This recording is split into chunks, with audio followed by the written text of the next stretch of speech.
जय हिंद दोस्तों। आज का टॉपिक हम लोग का रहने वाला है यानी कि अर्थव्यवस्था, इकोनॉमिक्स से इस वीडियो में हम लोग कंप्लीट करेंगे लोग। तो इसमें पहला लेसन है राष्ट्रीय आय एवं आर्थिक विकास। पहला लेसन का नाम क्या है? राष्ट्रीय आय एवं आर्थिक विकास। राष्ट्रीय आय से तात्पर्य साधन लागत पर निवल राष्ट्रीय उत्पाद से है। वर्ष 1867 से लेकर 1868 में भारत की प्रति व्यक्ति आय 20 रुपया थी। ये लाइन बहुत इंपॉर्टेंट है कि भारत की प्रति व्यक्ति आय कब 20 रुपया थी, तो 1867 से लेकर 68 के बीच में, जिसकी गणना करने वाले प्रथम व्यक्ति दादा भाई नौरोजी थे। यही बार बार पूछता है कि सबसे पहले भारत की प्रति व्यक्ति आय की गणना किसने किया था, तो दादा भाई नौरोजी ने किया था। भारत में राष्ट्रीय आय समेकों का आकलन एवं पराकलन। राष्ट्रीय आय का आकलन एवं पराकलन केंद्रीय सांख्यिकी संगठन CSO के द्वारा किया जाता है। भारत में पूंजी निर्माण के आंकड़े एकत्रित करने का कार्य भारतीय रिजर्व बैंक और केंद्रीय सांख्यिकी संगठन द्वारा किया जाता है। भारत का आर्थिक सर्वेक्षण प्रत्येक वर्ष भारत सरकार के वित्त मंत्रालय द्वारा प्रकाशित किया जाता है। ये भी लाइन इंपॉर्टेंट है कि भारत का आर्थिक सर्वेक्षण प्रत्येक वर्ष से किस मंत्रालय द्वारा जारी किया जाता है, तो यह वित्त मंत्रालय द्वारा जारी किया जाता है। देश की आर्थिक समृद्धि में सबसे उपयुक्त मानदंड प्रति व्यक्ति आय को माना जाता है। जो देश का आर्थिक समृद्धि होता है उसमें सबसे उपयुक्त मानदंड किसको माना जाता है, तो प्रति व्यक्ति आय को माना जाता है। यह विचार कि भविष्य में भारतीय नियोजन में वस्तुओं से अधिक ध्यान व्यक्तियों पर दिया जाना चाहिए, प्रसिद्ध अर्थशास्त्री अमर्त्य सेन द्वारा व्यक्त किया गया था। मिश्रित अर्थव्यवस्था से तात्पर्य निजी एवं सार्वजनिक दोनों क्षेत्रों की विद्यमानता से है।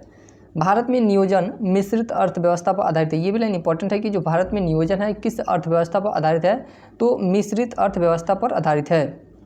ये भी लाइन इंपॉर्टेंट है कि हिंदू वृद्धि दर, ये जो हिंदू वृद्धि दर है किससे संबंधित होता है, तो हिंदू वृद्धि दर राष्ट्रीय आय से संबंधित होता है।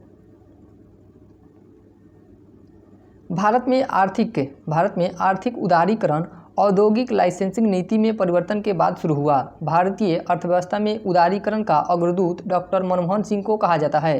ये भी लाइन इंपॉर्टेंट है कि भारतीय अर्थव्यवस्था में उदारीकरण का अग्रदूत किसे कहा जाता है, तो डॉक्टर मनमोहन सिंह को, यानी कि 1991 के बाद उदारीकरण को भारत में अपनाया गया था। अब दूसरा लेसन है कृषि क्षेत्र। दूसरा चैप्टर का नाम है कृषि क्षेत्र। भारत की जीडीपी में कृषि और उससे संबंधित क्षेत्रों का अंश लगभग 14% है। कितना प्रतिशत जीडीपी में भारत का कृषि क्षेत्र का भागीदार है, तो सिर्फ 14%। भारत में कृषि क्षेत्र प्रत्यक्ष रूप से 55% लोग रोजगार प्रदान करता है। जो भारत में कृषि क्षेत्र होता है वो प्रत्यक्ष रूप से 55% लोगों को रोजगार प्रदान करता है। मध्य प्रदेश क्षेत्र के आधार पर सोयाबीन की सबसे अधिक खेती करने वाला राज्य है। ये भी इंपॉर्टेंट है कि भारत में सबसे ज़्यादा सोयाबीन की खेती किस राज्य में की जाती है, तो मध्य प्रदेश। देश में सर्वाधिक गेहूँ क्रमशः उत्तर प्रदेश, पंजाब, हरियाणा, मध्य प्रदेश में उगाया जाता है। यानी कि सबसे प्रथम स्थान देखा जाए सर्वाधिक गेहूँ उगाने में, तो उत्तर प्रदेश का स्थान है। उसके बाद दूसरा स्थान पंजाब का है, तीसरा स्थान हरियाणा का है और चौथा स्थान पे मध्य प्रदेश है। भारत में फसल बीमा योजना का शुभारंभ 1985 में किया गया था। भारत में फसल बीमा योजना का शुभारंभ कब किया गया था, तो 1985 में। राष्ट्रीय खाद्य सुरक्षा मिशन कृषि मंत्रालय द्वारा 2007 में शुरू किया गया था। तिलहनी फसलें राष्ट्रीय खाद्य सुरक्षा मिशन में शामिल नहीं की गई हैं। जो तिलहनी फसलें होती हैं वो राष्ट्रीय खाद्य सुरक्षा मिशन में शामिल नहीं की गई थी। तीसरी पंचवर्षीय योजना में कृषि की वृद्धि दर ऋणात्मक थी। जो तीसरी पंचवर्षीय योजना आई थी उसमें कृषि की दर जो थी वो क्या थी, तो ऋणात्मक थी। नीली क्रांति, ये भी इंपॉर्टेंट है कि नीली क्रांति किससे संबंधित होता है, तो नीली क्रांति मत्स्य उत्पादन से संबंधित है। पीली क्रांति तिलहन उत्पादन, पीली क्रांति किससे संबंधित है, तो तिलहन उत्पादन से पीली क्रांति संबंधित है। ऑपरेशन फ्लड दूध उत्पादन से संबंधित है। ऑपरेशन फ्लड किससे संबंधित होता है, तो दूध उत्पादन से। ये तीनों बहुत इंपॉर्टेंट है वनडे एग्जाम के लिए। हरित क्रांति से सर्वाधिक के लाभान्वित राज्य, यानी कि जब हरित क्रांति आया था, हरित क्रांति इंडिया में लाया गया था, या जब हरित क्रांति हुई थी तो उससे सबसे ज़्यादा किस स्टेट को लाभ हुआ था, तो सबसे ज़्यादा हरियाणा, पंजाब और ये पश्चिमी उत्तर प्रदेश को हरित क्रांति से लाभ हुआ था। निर्यात हेतु आम की प्रसिद्ध प्रजाति अल्फांसो है, यानी कि हमारे देश से जितने भी आम उगाए जाते हैं या उत्पादन किए जाते हैं, जैसे जर्दालू आम हो गया, अदर से बहुत सारे आम है, उसमें से एक प्रजाति अल्फांसो भी है। जैसे बिहार का जर्दालू है और अल्फांसो है, ये शायद महाराष्ट्र का है। तो इंडिया से बाहर, इंडिया का एकमात्र यही जो आम है अल्फांसो, यही आम को निर्यात किया जाता है इंडिया से बाहर। निर्यात हेतु आम की प्रसिद्ध प्रजाति कौन है, तो अल्फांसो है। NAFED नफेद कृषि विपणन से संबंधित है, जो राष्ट्रीय स्तर पर कृषि विपणन सहकारिताओं का शीर्ष संगठन है। खाद्यान्नों का समर्थन मूल्य की सिफारिश कृषि लागत एवं मूल्य आयोग करता है। भारत में सबसे बड़ा कॉफ़ी उत्पादक राज्य कर्नाटक है, यानी कि भारत में सबसे अधिक कॉफ़ी का उत्पादन कौन सा स्टेट में किया जाता है, तो कर्नाटक में। भारत में सर्वाधिक कृषि निर्यात चावल का किया जाता है। भारत में सर्वाधिक कृषि निर्यात किसका किया जाता है, तो चावल का किया जाता है। फसल बीमा का एकाधिकार भारतीय कृषि बीमा कंपनी के पास है। काली मिट्टी कपास की फसल के उत्पादन के लिए उपयुक्त होती है। जो काली मिट्टी होती है किस फसल को उत्पादन के लिए उपयुक्त होती है, तो कपास की फसल के लिए। भारत में कृषि आय कर लगाने का अधिकार राज्य सरकार के पास है। भारत में कृषि आय कर लगाने का अधिकार किसके पास होता है, तो राज्य सरकार के पास होता है। किसान क्रेडिट योजना का शुभारंभ 1998-99 में किया गया था। भारत में प्रथम कृषि महाविश्वविद्यालय की स्थापना पंतनगर में हुई थी। भारत में प्रथम कृषि विश्वविद्यालय की स्थापना कहाँ हुई थी, तो पंतनगर में हुई थी। केंद्रीय खाद्य तकनीकी अनुसंधान, ये भी इम्पोर्टेंट है कि केंद्रीय खाद्य तकनीकी अनुसंधान कहाँ स्थित है, तो मैसूर में स्थित है। National academy of agriculture research management NAARM, इसका फुल फॉर्म क्या होता है, तो national academy of agriculture research management Hyderabad में स्थित है। या कहाँ स्थित है, तो हैदराबाद में स्थित है। अब तीसरा लेसन है उद्योग क्षेत्र। तीसरा लेसन का नाम क्या है, उद्योग क्षेत्र। स्वतंत्र भारत की प्रथम औद्योगिक नीति की घोषणा वर्ष 1948 में की गई थी। जब हमारा भारत स्वतंत्र हुआ था तब सबसे पहले प्रथम औद्योगिक नीति की घोषणा कब की गई थी, तो 1948 ईस्वी में की गई थी। भारत में औद्योगिक विकास हेतु संयुक्त क्षेत्र का विचार वर्ष 1956 की औद्योगिक नीति के तहत रखा गया था। वर्ष 1991 की औद्योगिक नीति के अनुसार 18 उद्योगों को लाइसेंसिंग के अंतर्गत रखा गया था।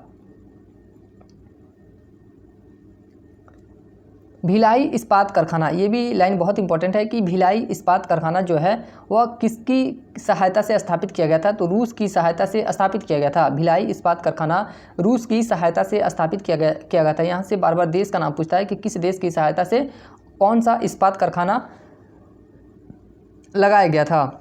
दूसरा है राउरकेला इस्पात संयंत्र जर्मनी के सहयोग से स्थापित किया गया था।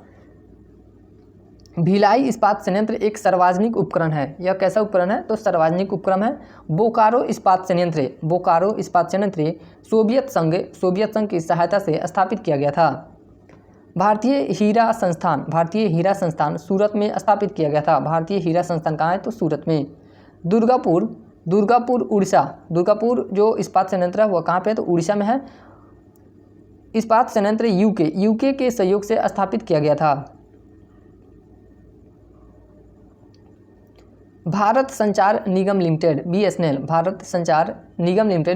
की स्थापना वर्ष 2000 में हुई थी। BSNL की स्थापना कब हुई थी, तो वर्ष 2000 में। भारत में सबसे पहले कुटीर उद्योगों का विकास हुआ। भारत में किस उद्योग का विकास हुआ था सबसे पहले, तो कुटीर उद्योगों का विकास हुआ था। नेपानगर अखबारी कागज के उद्योग के लिए जाना जाता है। नेपानगर अखबारी कागज के उद्योग के लिए जाना जाता है। यहाँ से ऐसे क्वेश्चन बनता है कि जो नेपानगर है किस कागज के लिए जाना जाता है, तो अखबारी कागज के लिए जाना जाता है। भारत में अपतटीय क्षेत्रों का सबसे महत्वपूर्ण उद्योग मत्स्य उद्योग है। भारत में अपतटीय क्षेत्रों का सबसे महत्वपूर्ण उद्योग कौन सा है, तो मत्स्य उद्योग है। औद्योगिक श्रमिकों के उपभोक्ता मूल्य सूचकांक आधार वर्ष 2011 को वर्ष 2016 में परिवर्तित किया गया था। भारत में उदारीकरण वर्ष 1991 में किया गया था। भारत में उदारीकरण कब किया गया था? तो वर्ष 1991 में। सार्वजनिक उद्यमों में विनिवेश वित्तीय वर्ष 1991-92 में प्रारंभ हुआ था। HAL हाल वायुयानों के उत्पादन से संबंधित उपकरण है, यानी कि यह एक कंपनी है हाल। हिंदुस्तान एरोनॉटिक्स लिमिटेड वायुयान के उत्पादन से, यह किसके उत्पादन से संबंधित है? तो यानी कि जहाज़ों का निर्माण करती है। नवरत्न का दर्जा सार्वजनिक क्षेत्र के चयनित उद्यमों को दिया जाता है। अखिल भारतीय खादी ग्रामोद्योग और ग्रामीण बोर्ड की स्थापना प्रथम 5 वर्षीय योजना में की गई थी। प्रथम 5 वर्षीय योजना में किस उद्योग की स्थापना की गई थी? तो खादी ग्रामोद्योग और ग्रामीण बोर्ड की स्थापना। मीरा सेठ समिति, ये भी लाइन इंपॉर्टेंट है कि मीरा सेठ समिति हथकरघा उद्योग के विकास से संबंधित है। यहाँ से डायरेक्ट ऐसे क्वेश्चन बनता है कि मीरा सेठ समिति जो बनी थी वह किस से संबंधित है? तो ऑप्शन में हथकरघा रहेगा, उसकी जगह पर दूसरा ऑप्शन रह सकता है, 3 ऑप्शन और रह सकता है। तो मीरा सेठ समिति किस विकास से संबंधित थी? तो हथकरघा उद्योग के विकास से संबंधित थी।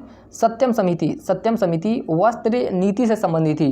यह किससे संबंधित थी? तो वस्त्र नीति से संबंधित थी। भारत के सरकारी क्षेत्र की सबसे बड़ी व्यापारिक संस्था खनिज एवं धातु व्यापार निगम है। जीडीपी में सबसे बड़ा भाग सेवा क्षेत्र से प्राप्त होता है। ये भी लाइन इंपॉर्टेंट है कि जीडीपी में सबसे बड़ा भाग किस क्षेत्र से प्राप्त होता है? तो सेवा क्षेत्र से प्राप्त होता है। अब चौथा लेसन है राजकोषीय नीति एवं राजस्व। चौथा लेसन का नाम क्या है? राजकोषीय नीति एवं राजस्व। भारत में राजकोषीय नीति निर्धारण वित्त मंत्रालय द्वारा किया जाता है। ये भी लाइन बहुत इंपॉर्टेंट है कि जो भारत में राजकोषीय नीति का निर्धारण होता है वह किस मंत्रालय द्वारा किया जाता है? तो वित्त मंत्रालय द्वारा किया जाता है। भारत में संघीय बजटों में सबसे बड़ी मद आगम या राजस्व व्यय होती है। केंद्रीय बजट में राजस्व व्यय की सबसे बड़ी मद ब्याज की अदायगी होती है। केंद्रीय बजट में चालू खाते में व्यय की सबसे बड़ी मद ब्याज भुगतान है। आयगत लेखों पर संघ सरकार के व्यय की सर्वप्रमुख मद ब्याज भुगतान है। भारत में कर आगम का सबसे बड़ा स्रोत क्या है? तो निगम कर है, यानी कि भारत में सबसे ज़्यादा कर किससे आता है? तो निगम कर से आता है। सामान्य रूप से भारत में प्रत्येक 5 वर्ष बाद केंद्र तथा राज्यों के बीच राजस्व का वितरण करने के लिए वित्त आयोग का गठन किया जाता है। सामान्य रूप से भारत में प्रत्येक कितने वर्षों बाद? 5 वर्षों बाद केंद्र तथा राज्यों के बीच राजस्व का वितरण करने के लिए किस आयोग का गठन किया जाता है? तो वित्त आयोग का गठन किया जाता है। 15वें वित्त आयोग कौन से क्रम के? 15वें क्रम के 15वें वित्त आयोग का अध्यक्ष NK सिंह को नियुक्त किया गया था। भारतीय राजमार्ग प्राधिकरण के वित्त का प्रमुख स्रोत उपकर है। भारतीय राजमार्ग प्राधिकरण के वित्त का सबसे प्रमुख स्रोत क्या है? तो उपकर है। आयकर होता है प्रत्यक्ष रूप से वस्तुओं के मूल्य में वृद्धि नहीं करता है। जो आयकर लगता है वह प्रत्यक्ष रूप से वस्तुओं के मूल्य में वृद्धि नहीं करता है। आयात एवं निर्यात पर लगाए जाने वाले कर को सीमा कर कहते हैं। ये भी लाइन इंपॉर्टेंट है कि आयात एवं निर्यात पर लगाए जाने वाले कर को क्या कहा जाता है? तो सीमा कर कहा जाता है। आयकर एक प्रकार का प्रत्यक्ष कर होता है। जो आयकर होता है वह कैसा कर होता है? तो प्रत्यक्ष कर होता है। उत्पाद शुल्क अप्रत्यक्ष कर होता है। जो उत्पाद शुल्क होता है वह कैसा कर होता है? तो अप्रत्यक्ष कर होता है। चलैया समिति प्रत्यक्ष एवं अप्रत्यक्ष करों में सुधार से संबंधित थी। अब है 5वां लेसन आयोजन। भारत में योजना आयोग की स्थापना 1950 में हुई थी। प्रथम पंचवर्षीय योजना की प्राथमिकता कृषि के विकास पर थी, यानी कि प्रथम पंचवर्षीय योजना में किससे पर बल दिया गया था? किस पर प्राथमिकता दी गई थी? तो कृषि के विकास पर। भारी उद्योगों के विकास के लिए औद्योगिकरण की रणनीति द्वितीय पंचवर्षीय योजना के अंतर्गत अपनाई गई थी। राष्ट्रीय विकास परिषद राष्ट्रीय योजनाओं की समीक्षा करती है। अनवरत योजना वर्ष 1978 से लेकर वर्ष 1979 की अवधि में कार्यशील थी। अनवरत योजना कितने सालों तक थी? तो 1978 से लेकर 1979 ईस्वी तक। 5वीं पंचवर्षीय योजना निर्धारित अवधि से 1 वर्ष पूर्व ही समाप्त हो गई थी, यानी कि जो 5वीं पंचवर्षीय योजना थी वह निर्धारित अवधि से 1 वर्ष पहले ही समाप्त हो गई थी। पिछड़े देशों के लिए रोलिंग प्लान रोलिंग प्लान का सुझाव गुन्नार मेडल द्वारा दिया गया था। 20 सूत्रीय आर्थिक कार्यक्रम सर्वप्रथम वर्ष 1975 में प्रारंभ किया गया था। अब अगला लेसन है मुद्रा एवं बैंकिंग। अगला लेसन का नाम है मुद्रा एवं बैंकिंग। नाबार्ड कृषि एवं ग्रामीण विकास हेतु राष्ट्रीय बैंक की स्थापना वर्ष 1982 में हुई थी। नाबार्ड की स्थापना कब हुई थी? तो 1982 में। नाबार्ड का मुख्यालय मुंबई में स्थित है। इसका मुख्यालय कहाँ स्थित है? तो मुंबई में स्थित है। सिडबी की स्थापना लघु स्तरीय उद्योगों को वित्त प्रदान करने हेतु की गई थी। प्रथम क्षेत्रीय ग्रामीण बैंक की स्थापना 1975 में की गई थी। प्रथम क्षेत्रीय ग्रामीण बैंक की स्थापना कब की गई थी? तो 1975 में की गई थी।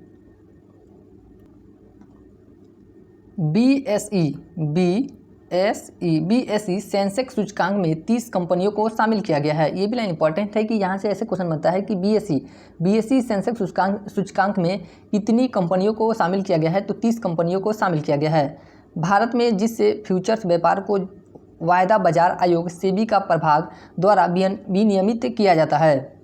भारत में मुद्रास्फीति के प्राकलन का सबसे प्रचलित माप थोक मूल्य सूचकांक है। यानी कि भारत में मुद्रास्फीति के प्राकलन का सबसे प्रचलित माप क्या है? तो थोक मूल्य सूचकांक के आधार पर मुद्रास्फीति का प्राकलन किया जाता है।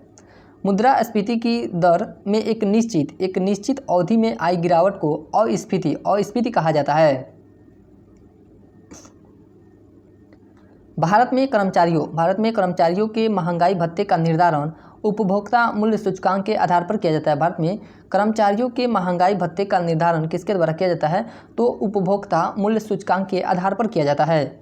भारत में व्यापारिक बैंकों की देनदारियों में सबसे बड़ा भाग सावधि जमाओं का होता है। किसानों तक पहुंच के लिए किसान क्लब का निर्माण राष्ट्रीय कृषि एवं ग्रामीण विकास बैंक नाबार्ड द्वारा किया गया। बैंक ऑफ राजस्थान का विलय आईसीआईसीआई बैंक में हुआ है। ये भी लाइन इंपॉर्टेंट है कि बैंक ऑफ राजस्थान का विलय यानी कि यह बैंक ऑफ राजस्थान किस बैंक में मिल गया? तो आईसीआईसीआई में इसका विलय हो गया है। बुल तथा बियर शेयर बाजार से संबंधित शब्द है। इनसाइडर ट्रेडिंग शेयर बाजार से संबंधित शब्द है। यानी कि बुल, बियर और इनसाइडर ट्रेडिंग ये सब किससे संबंधित शब्द हैं? तो शेयर बाजार से संबंधित शब्द है। पूंजी बाजार से तात्पर्य शेयर बाजार से है। पूंजी बाजार से तात्पर्य किसका है? तो शेयर बाजार से है। जिला साख योजना लीड बैंक के अंतर्गत कार्यान्वित की जाती है। लीड बैंक योजना का प्रमुख उद्देश्य सेवा क्षेत्रीय दृष्टिकोण के माध्यम से ग्रामीण बैंकों में पर्याप्त बैंकिंग और ऋण प्रदान करना है। अग्रणी बैंक योजना का प्रारंभ दिसंबर 1969 में हुआ था। अग्रणी बैंक योजना का प्रारंभ कब हुआ था? तो दिसंबर 1969 में हुआ था। गिल्ट एज बाजार सरकारी प्रतिभूतियों के बाजार से संबंधित है।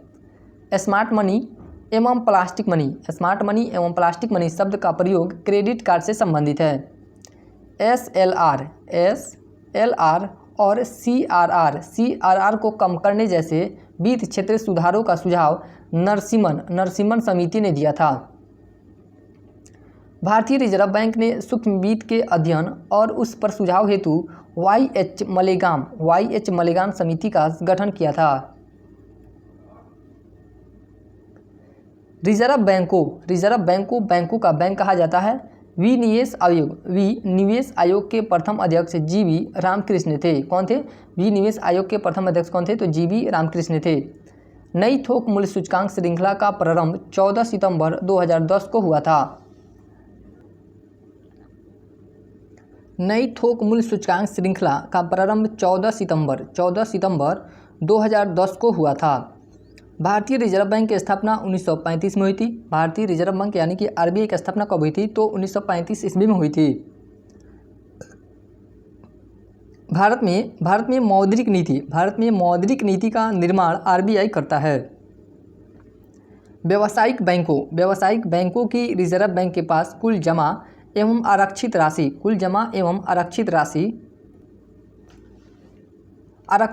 राशि के निर्धारित भाग को नगद आरक्षित अनुपात कहते हैं। अल्पकाल में रिजर्व बैंक जिस ब्याज दर पर व्यापारिक बैंकों को उधार देता है उसे रेपो दर कहा जाता है। यानी कि अल्पकालीन, यह कितने समय के लिए होता है, तो अल्पकाल के लिए होता है। अल्पकाल में रिजर्व बैंक जिस ब्याज दर पर व्यापारिक बैंकों को उधार देती है उसे क्या कहा जाता है, तो उसे रेपो दर कहा जाता है। ये जो लाइन है ये डायरेक्ट ऐसे ही लाइन आ जाता है और यहाँ पे डैश दे दिया जाता है और वहाँ पे ऑप्शन में रहेगा रेपो दर, रिवर्स रेपो दर या अदर ऑप्शन भी रहते हैं। तो ये डायरेक्ट लाइन इसी तरह आता है कि अल्पकाल में रिजर्व बैंक जिस ब्याज दर पर व्यापारिक बैंकों को उधार देती है उसे डैश कहा जाता है, तो उसे क्या कहा जाएगा, तो रेपो दर कहा जाएगा। वह दर जिस पर बैंक रिजर्व बैंक को उधार देता है तो उसे क्या कहते हैं, तो उसे रिवर्स रेपो दर कहा जाता है। भारत में शेयर बाजारों के मुख्य नियामक का कार्य भारतीय प्रतिभूति एवं विनिमय बोर्ड द्वारा किया जाता है, यानी कि सेबी द्वारा किया जाता है। भारत में शेयर बाजारों का मुख्य नियामक का कार्य किसके द्वारा किया जाता है, तो भारतीय प्रतिभूति एवं विनिमय बोर्ड द्वारा किया जाता है, यानी कि सेबी। भारत में बैंकों का पहली बार राष्ट्रीयकरण 14 राष्ट्रीय बैंक 1969 में हुआ था। यानी कि जब भारत में पहली बार बैंकों का राष्ट्रीयकरण किया जा रहा था तो उस समय कितने बैंकों को राष्ट्रीयकृत किया गया था, तो मात्र 14 बैंकों को राष्ट्रीयकृत किया गया था। और यह राष्ट्रीयकरण कब हुआ था, तो 1969 ईस्वी में हुआ था। बैंक दर से अभिप्राय उस ब्याज दर से है जो भारतीय रिजर्व बैंक द्वारा व्यापारिक बैंकों को दिए जाने वाले ऋण पर ली जाती है। 1 रुपये के नोट पर वित्त मंत्रालय के सचिव का हस्ताक्षर होता है। 1 रुपये के नोट पर किसका हस्ताक्षर होता है, तो वित्त मंत्रालय के सचिव के। भूमि विकास बैंक किसानों को लंबी अवधि के लिए ऋण उपलब्ध कराता है। सहकारी साख समितियों का ढांचा त्रिस्तरीय होता है। वाणिज्य प्रपत्र कॉरपोरेट उद्योगों के साख का स्रोत होता है। वाणिज्य प्रपत्र कॉरपोरेट उद्योगों के साख का क्या होता है, तो स्रोत होता है। लघु अवधि ऋण की अवधि अधिकतम लगभग 15 माह होती है। भारत में कागजी मुद्रा, ये भी इंपॉर्टेंट है कि भारत में कागजी मुद्रा प्रथम बार 1861 में शुरू की गई थी। भारत में पहली बार कागजी मुद्रा कब शुरू किया गया था, तो 1861 ईस्वी में। बेसल थ्री मानक बैंकों की पूंजी की पर्याप्तता के मापन के लिए अंतर्राष्ट्रीय मानदंड है। बेसल 3 जो होता है वह जो मानक होता है बैंकों की पूंजी की पर्याप्तता के मापन के लिए अंतर्राष्ट्रीय मानदंड है। जो लोग खान सर से इकोनॉमिक्स का क्लास किए होंगे फाउंडेशन का, उनको ये रिवीजन के लिए बहुत बेस्ट वीडियो रहेगा। और जो पहली बार देख रहे होंगे ये लोग वन लाइनर के फॉर्मेट में इसे याद करेंगे, उन्हें उतना कम समझ में आएगा जितना लोग जो फाउंडेशन करके इस वीडियो को देखेंगे, क्योंकि यह रिवीजन के लिए बनाया गया है। बांग्लादेश की मुद्रा टका है। बांग्लादेश की मुद्रा का नाम क्या है, टका है। थाईलैंड की मुद्रा क्या है, तो बात है इसकी। थाईलैंड की मुद्रा का नाम क्या है, बात। चीन की मुद्रा का नाम क्या है, युआन। चीन की मुद्रा का नाम क्या है, युआन। भारत में ट्रेजरी बिल रिजर्व बैंक द्वारा जारी किए जाते हैं। ये भी इंपॉर्टेंट है कि ट्रेजरी बिल जो होता है वह किसके द्वारा जारी किया जाता है, तो RBI के द्वारा जारी किया जाता है। 7वां लेसन है मानव विकास। मध्य प्रदेश भारत का प्रथम ऐसा राज्य है जिसने मानव विकास प्रतिवेदनों का प्रकाशन किया। संयुक्त राष्ट्र मानव विकास सूचकांक महबूब उल हक द्वारा विकसित किया गया था। मानव गरीबी सूचकांक 1997 में विकसित किया गया था। मानव गरीबी सूचकांक कब विकसित किया गया था, तो 1997 में। UNDP बहुआयामी निर्धनता सूचकांक में 10 सूचकों को शामिल किया गया है। भूटान ने सकल राष्ट्रीय प्रसन्नता को नागरिकों के कुशल क्षेम हेतु एक सूचकांक के रूप में शामिल किया है। अब 8वां लेसन है रोजगार एवं कल्याण योजनाएं। बंधुआ मजदूरी पर रोक अधिनियम 1976 में पारित हुआ था। बंधुआ मजदूरी पर रोक अधिनियम कब पारित हुआ था, तो 1976 में। भारत में अधिकांशतः संरचनात्मक बेरोजगारी है। भारत में किस प्रकार की बेरोजगारी पाई जाती है, तो संरचनात्मक बेरोजगारी पाई जाती है। बेरोजगारी कई प्रकार की होती है, ये हम लोग फाउंडेशन जो रिवीजन किए हैं लोग फाउंडेशन बुक का, उसमें हम लोग कवर किए हैं लोग। भारत में प्रच्छन्न बेरोजगारी के लक्षण मुख्यतः प्राथमिक क्षेत्र में है जो अधिकांशतः कृषि क्षेत्र में व्याप्त है। निर्मल ग्राम पुरस्कार योजना का उद्देश्य स्वच्छता से है।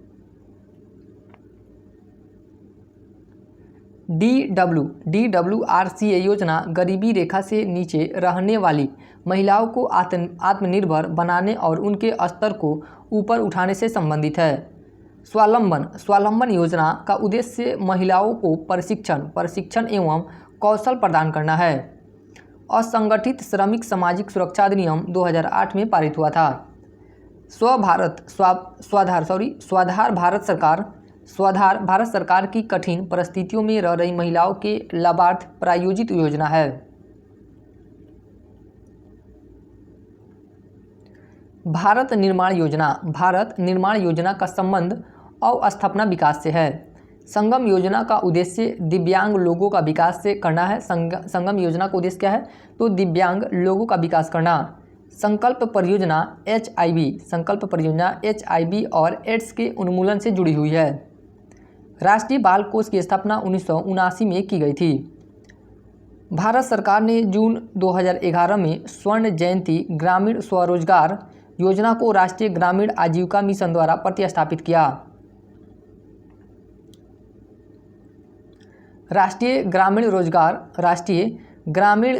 गारंटी अधिनियम संपूर्ण देश में अप्रैल 2008 से लागू की गई थी।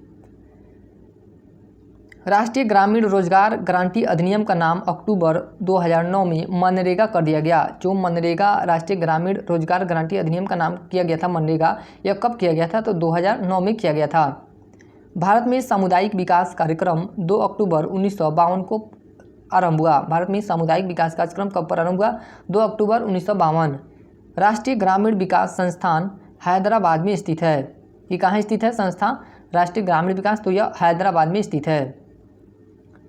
राष्ट्रीय ग्रामीण स्वास्थ्य मिशन का शुभारंभ 12 अप्रैल 2005 को हुआ। भारत में प्रथम राष्ट्रीय स्वास्थ्य नीति की घोषणा 1983 में हुई। इसमें कुछ ऐसा टॉपिक नहीं है जो समझाने वाला हो, यह सिर्फ वन लाइनर है, तो इसमें ज़्यादा समझाने वाला टॉपिक नहीं है, तो इसलिए हम ज़्यादा से ज़्यादा रीडिंग करते हुए चलते हैं। कपाट CAPART का संबंध ग्रामीण कल्याण कार्यक्रमों की सहायता एवं मूल्यांकन से है। समेकित बाल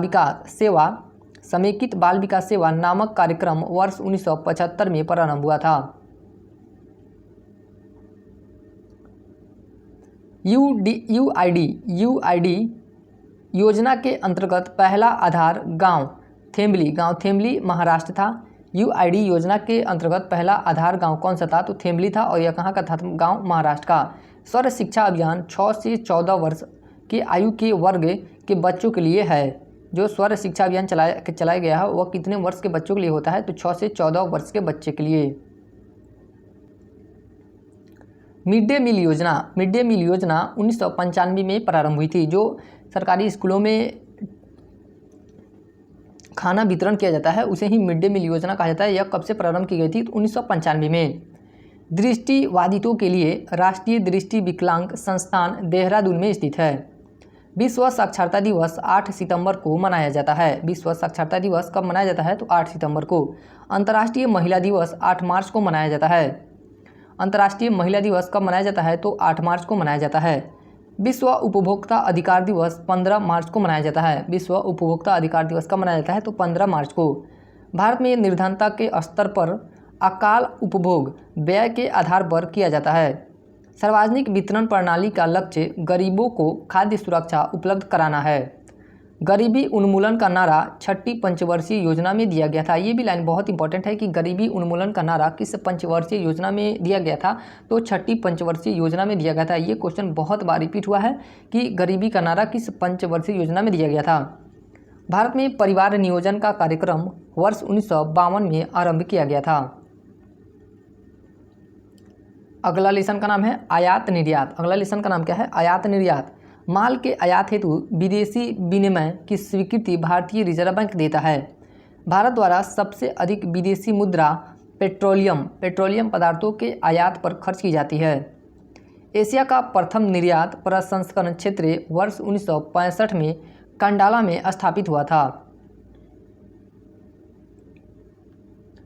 निजी क्षेत्र का प्रथम निर्यात प्रसंस्करण EPZ क्षेत्र सूरत में स्थापित हुआ था।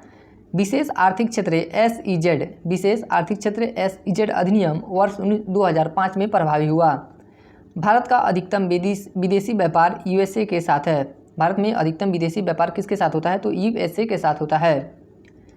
भारत सबसे अधिक आयात मूल्य के आधार पर चीन से करता है। अगर मूल्य के आधार पर देखा जाता है तो भारत सबसे अधिक आयात किस देश के साथ करता है? तो चीन के साथ करता है। निर्यात आयात एक्जिम बैंक का गठन भारत में 1982 में हुआ। बंद अर्थव्यवस्था में ना तो आयात होता है और ना ही निर्यात होता है, यानी कि जिस देश में बंद अगर अर्थव्यवस्था है तो उस देश में ना आयात होगा और ना ही कुछ सामान निर्यात होगा। अगला लेसन है भुगतान संतुलन। अगला लेसन का नाम है भुगतान संतुलन। भुगतान संतुलन शब्द आयात निर्यात के संदर्भ में प्रयोग किया जाता है। नई यूरो मुद्रा वर्ष 1999 में प्रारंभ की गई। यूरो यूरोपीय राज्यों की राष्ट्रीय मुद्रा है। जो यूरो होती है वह यूरोपीय राज्यों की राष्ट्रीय मुद्रा है। तारापुर समिति का गठन पूंजी खाता परिवर्तनीयता की व्यवहार्यता का अध्ययन करने के लिए किया गया था। अवमूल्यन का अर्थ है अन्य देशों की मुद्राओं के संदर्भ में मुद्रा के मूल्य कमी से संबंधित है। अवमूल्यन का अर्थ क्या होता है कि अन्य देशों की मुद्राओं के संदर्भ में मुद्रा के मूल्य में कमी से संबंधित है। भारत में रुपये का अवमूल्यन पहली बार वर्ष 1949 में किया गया था। भारत में रुपये का अवमूल्यन पहली बार कब किया गया था? 1949 में। वर्ष 1991-92 में रुपये का अवमूल्यन 2 बार किया गया था। रुपये का अवमूल्यन कितने बार किया गया था? तो 2 बार किया गया था। अगला लेसन का नाम है अंतर्राष्ट्रीय संगठन। विश्व व्यापार संगठन का मुख्यालय जिनेवा में अवस्थित है। विश्व व्यापार संगठन का मुख्यालय कहाँ अवस्थित है? तो जिनेवा में। WTO की स्थापना 1995 में हुई थी। भारत WTO का सदस्य वर्ष 1995 में ही बना था। WTO का पूर्ववर्ती नाम यानी कि पहले का नाम क्या था? तो गैट था। GATT इसका पहले का नाम क्या था WTO का? तो गैट था।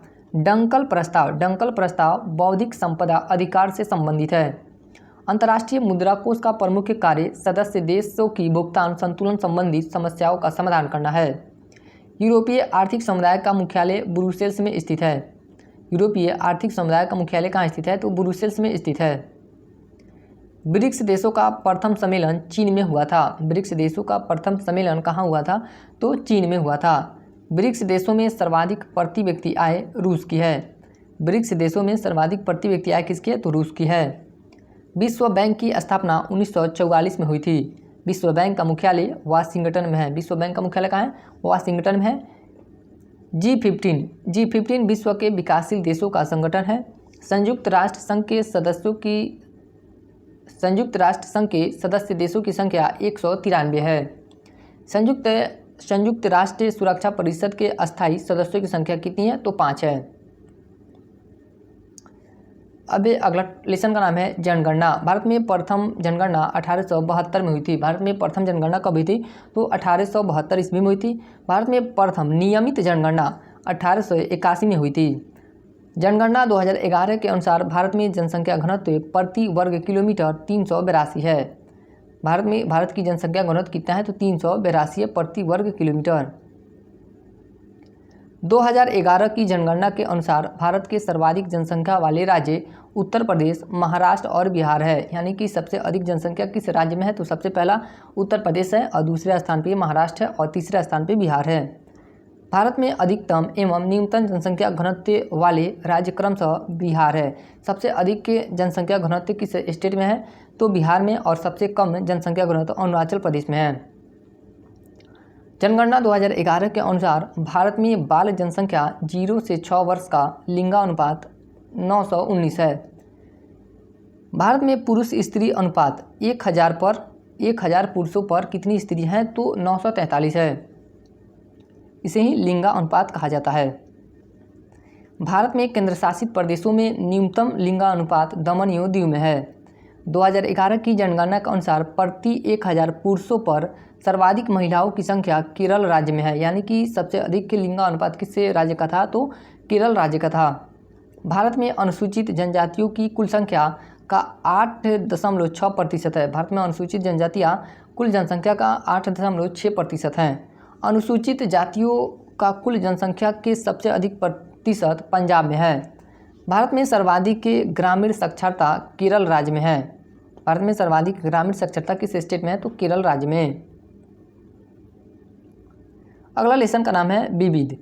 ISO 14001 एक अंतर्राष्ट्रीय प्रमाण पत्र है जो प्रदूषण नियंत्रण प्रणाली स्थापित करने वाली औद्योगिक इकाइयों को दिया जाता है। दृष्टि 2025 का संबंध खाद्य उत्पादन में वृद्धि से है। केंद्र सरकार द्वारा संचालित जलधारा योजना के अंतर्गत मरुस्थल के किसानों को पट्टे पर कम से कम किराए पर पंप सेट दिए जाते हैं। हरियाली कार्यक्रम, ये भी बहुत इंपॉर्टेंट है कि हरियाली कार्यक्रम का संबंध जल संचयन प्रबंधन कार्यक्रम के समर्थन से है, क्योंकि यहाँ से बहुत स्टूडेंट कंफ्यूज होते हैं कि हरियाली दिया गया है तो यह वन से संबंधित होगा या वृक्षारोपण से संबंधित होगा, लेकिन जो हरियाली कार्यक्रम है वह जल संचयन प्रबंधन से संबंधित है।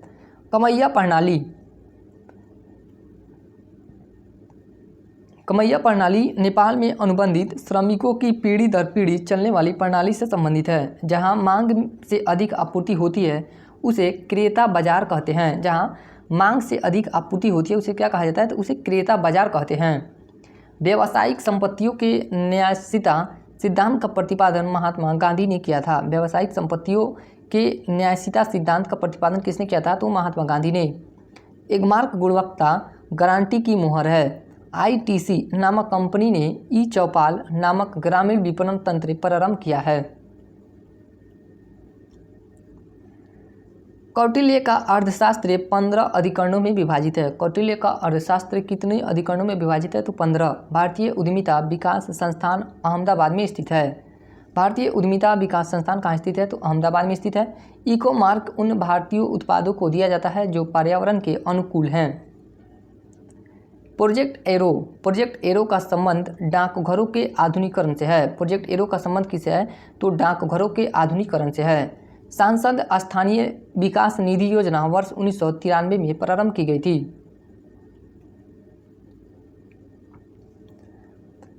प्लानिंग एंड पुअर पुस्तक के लेखक BS मिन्हास हैं। प्लानिंग एंड पुअर पुस्तक के लेखक कौन है? तो BS मिन्हास हैं। भारत के CAG लोकवित्त संरक्षक के रूप में कार्य करते हैं। वेल्थ ऑफ नेशन पुस्तक के लेखक एडम स्मिथ हैं। वेल्थ ऑफ नेशन पुस्तक का लेखक कौन है? एडम स्मिथ है। RBI का मुख्यालय मुंबई में स्थित है। RBI का मुख्यालय कहाँ स्थित है? तो मुंबई में। अमर्त्य सेन भारत के नोबेल पुरस्कार विजेता अर्थशास्त्री हैं, यानी कि इन्हें अर्थशास्त्र में नोबेल का पुरस्कार मिला है। किन्हें? अमर्त्य सेन को। भारत में प्रतिस्पर्धा आयोग की स्थापना 2003 में की गई थी। यूनिवर्सल सर्विस ऑब्लिगेशन फंड का संबंध टेलीफोन कंपनियों की सेवा प्रदायगी से संबंधित है। भारतवर्ष में सिक्कों की ढलाई मुंबई, कलकत्ता, हैदराबाद, नोएडा में होती है। ये भी लाइन बहुत इंपॉर्टेंट है कि भारत में सिक्कों की ढलाई कहाँ कहाँ होती है? तो मुंबई में, कलकत्ता में, हैदराबाद में और नोएडा में। भारत को 8 पीन क्षेत्रों में विभाजित किया गया है। भारत को कितने पीन क्षेत्रों में विभाजित किया गया है? तो 8 पीन क्षेत्रों में। इंदिरा गांधी राष्ट्रीय मानव संग्रहालय भोपाल में स्थित है। ये हम लोग हिस्ट्री में भी पढ़े हैं लोग, प्राचीन हिस्ट्री में, कि इंदिरा गांधी राष्ट्रीय मानव संग्रहालय कहाँ स्थित है? तो भोपाल में। राष्ट्रीय खाद्य सुरक्षा मिशन के अंतर्गत गेहूं, चावल और दाल को शामिल किया गया है। उदारीकरण, निजीकरण और भूमंडलीकरण की नई आर्थिक नीति 1991-92 में प्रधानमंत्री नरसिम्हा राव द्वारा लाई गई थी और उस समय वित्त मंत्री कौन थे? तो डॉक्टर मनमोहन सिंह थे। जोखिम पूंजी और वेंचर कैपिटल नए उद्यमियों को उपलब्ध कराई गई दीर्घकालिक प्रारंभिक पूंजी को कहते हैं। जोखिम पूंजी और जो वेंचर कैपिटल होता है वो उसे नए उद्यमियों को उपलब्ध कराई गई दीर्घकालिक प्रारंभिक पूंजी को कहते हैं जोखिम पूंजी। निर्धनता के दुष्चक्र की अवधारणा नरकसे से संबंधित है। ग्रीन इंडेक्स विश्व बैंक द्वारा विकसित किया गया है। ग्रीन इंडेक्स किसके द्वारा विकसित किया गया है? तो विश्व बैंक द्वारा विकसित किया गया है। यहाँ हम लोग का इकोनॉमिक्स से समाप्त होता है इकोनॉमिक्स सब्जेक्ट। अब इसके बाद इसके आगे का वीडियो यानी कि वर्ल्ड और इंडियन ज्योग्राफी का होने वाला है।